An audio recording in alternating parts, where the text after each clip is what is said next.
Hello and good morning, everyone. I'm Miss Aisha Siddiqui, and we'll be doing the first year BA, wherein we are doing the English optional English, and we are starting with a new poem today. And the poetry, if you see, we have almost completed the first part, that is the prose pieces. The first thing, that is a lesson my father taught me, the Toasted English by R.K. Narayan, and then the Romance of a Busy Broker, the Open Window by Saki. We have done in poetry, we have done Sonnet 29, The World is Too Much with Us. And today we'll be moving forward with the third one, that is The Listeners, Walter de la Mare. Now, if you listen to the word or the story here, I mean the word to it, you see Walter da la Mare. This is another language. It's not English language, right? So we'll be seeing what is the poetry about, what do you mean by the listeners, and why this language is used here, such as Walter da la Mare. Okay, so if you have the same book, that is FYBA semester 1 book, and we are on page number 3.27. So I'll just share my screen so that we can start with.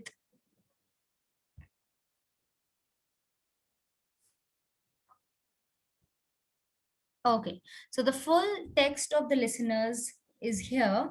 And first of all, I would like to read the whole thing. Okay, I would like to read the full poetry for you all, and then we can move forward with the summary to the poetry. All right. Is there anybody there? Said the traveler. So, with this, we know that there's a traveler who has come to a new place or to a house, and he is knocking on the door and he's just asking someone, is there anybody there? Said the traveler, knocking on the moonlit door. Now, what do you mean by moonlit door here? If you see the summary on the other side on the screen, the unnamed figure, the traveler. So the traveler is not named, he is unnamed. We do not know his name and he is and from where he has come. Okay, so he comes to a place and he knocks on the door of a house in the moonlight and asks if there is anyone inside. Now, moonlit door, that means he has come at night, and it's not the morning time, but it is the night time wherein the light of the moon is falling directly on the door. Okay, so the moonlight, and he asks that, is there anyone out there? Okay, so let's come to the other lines. And his horse in the silence chamed the grasses. What does this mean? The traveler's horse grazes in the quiet forest while the traveler waits for a response. So, of course, you must have now this, if you know by this, the story is or the poetry is not of this time.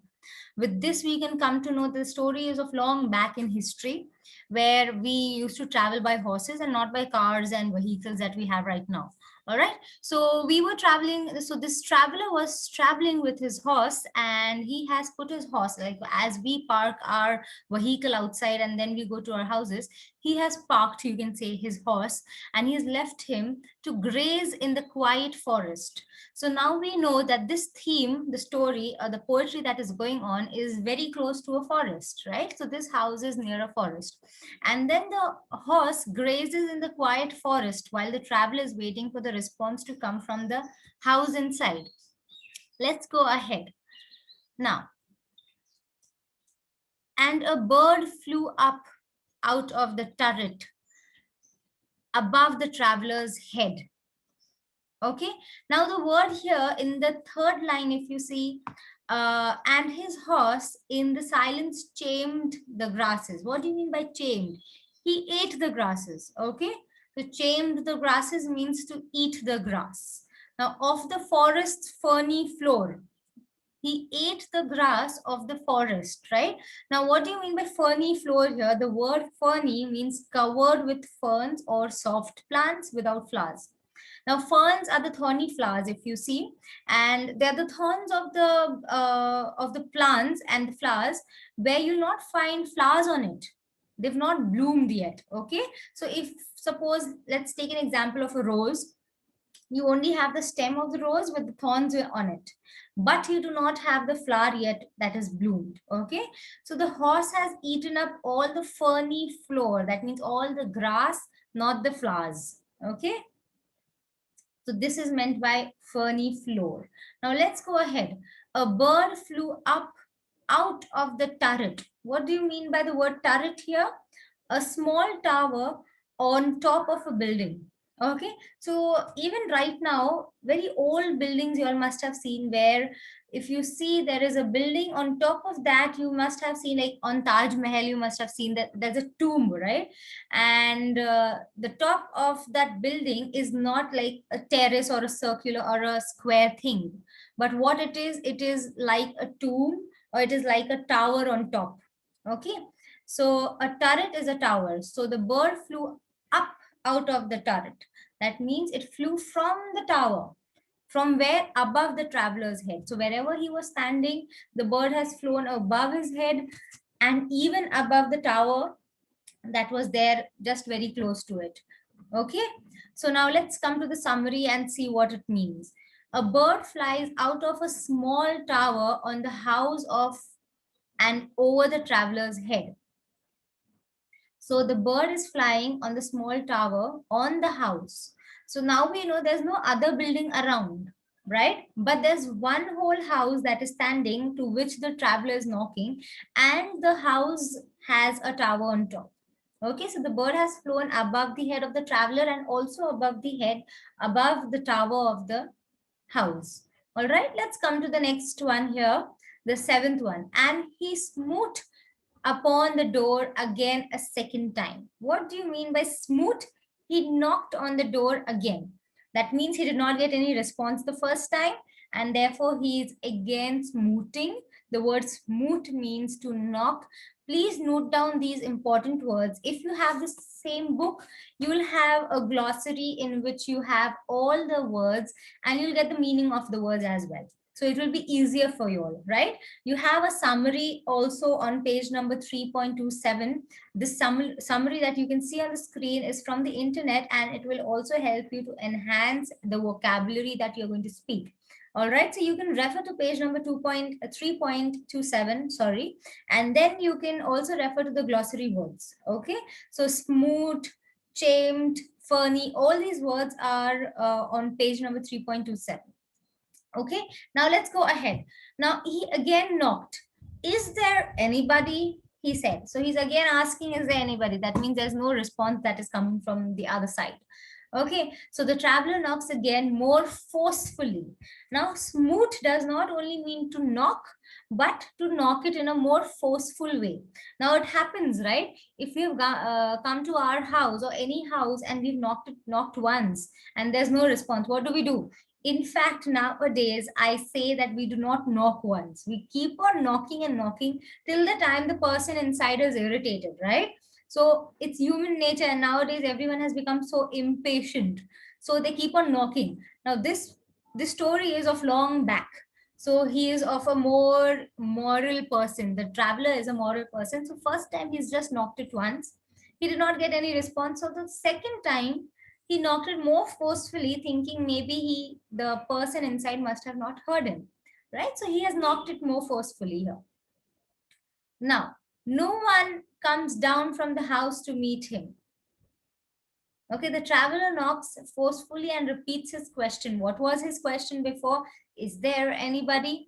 So this was his question, right? But no one. Now I am on the 9th line of the poetry, so you can connect with me. There are numbers to the lines written on the screen, you all can see.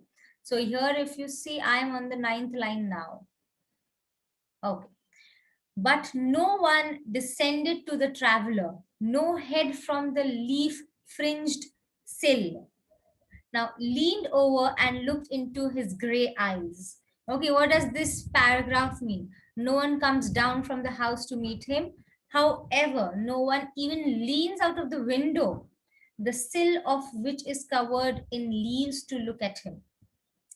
Now, this means that even after knocking forcefully, there is nobody who has come down from the house, right? From the tower of the house, from the first floor, that you can say. Nobody has come down and nobody has opened the door. In fact, leave opening the door. Nobody has even leaned out from the window to see him, that who is there outside knocking on the door. Now, yeah. And then the sill of which is covered, the sill of the means the windows, one pane is covered with the leaves. So maybe this can show us that the house is empty, or maybe nobody's there. Because if the house was with someone, we do not allow the tree and branches to sleek inside, right? So maybe we get a guess over here that nobody's there in the house. So let's see. He stands in place. Okay. Now, where he stood, perplexed and still. Now, the traveler is like shocked. I think there's no answer coming from the other side, right? So, what does he do? He stands in the same place, puzzled by the lack of an answer. So, he's thinking that why I'm not getting any answer. What is the reason? Is there no one inside, or is there someone and there's some problem going on inside and somebody's not opening the door? So he's just guessing his ideas here. Okay, let's move forward then. But only a host of phantom listeners, okay, that dwelt in the lone house then, stood listening in the quiet of the moonlight to that voice from the world of men. Now, what do you mean by this? Inside the house is a group of ghostly beings. Okay, these listeners stand in the moonlight as they listen to the human voice coming from outside. Now you can say it's a scary type of movie, right? We've seen horror movies wherein someone is knocking and knocking and there's some ghosts inside. And but the ghost is much more scared of the traveler as they are not answering to the traveler, right? So they're scared and they're not answering. So it now this story has turned into a little bit horror story, right? So here a group of ghosts, phantom listener means, phantom means not of this world, something that is out of the world, some imaginary people. That is the meaning of phantom. Okay, ghostly. Phantom is some ghostly or imaginable people that are not in real. So you can say ghosts. Okay, now, okay, just a minute. Yes. Now there's another word that I missed out in the 10th line, that is leaf fringed sill. That means covered with leaves, as I already told you.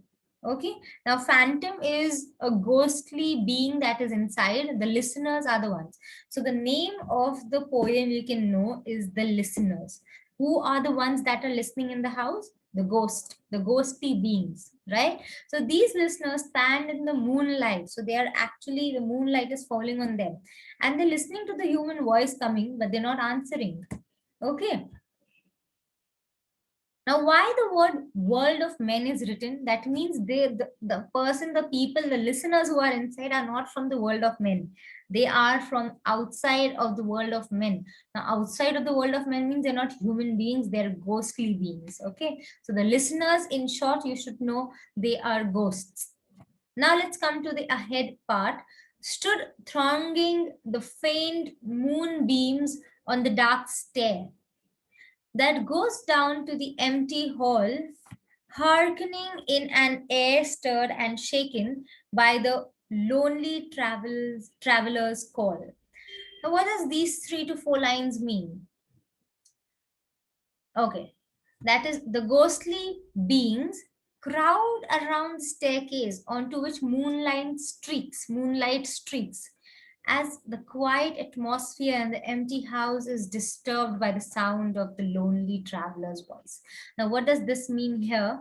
That means the ghosts that were inside, the listeners that were inside, they were just scattered here and there. But as the traveler knocked on the door, they all are alert and they have come and they've crowded at one place where the moonlight is falling. And what is it? The whole atmosphere is quiet and the house is empty and there's no disturbance that is inside. There was no disturbance before inside, but once the traveler has come, there is disturbance with his call out and his knocking and his calling out to the people. So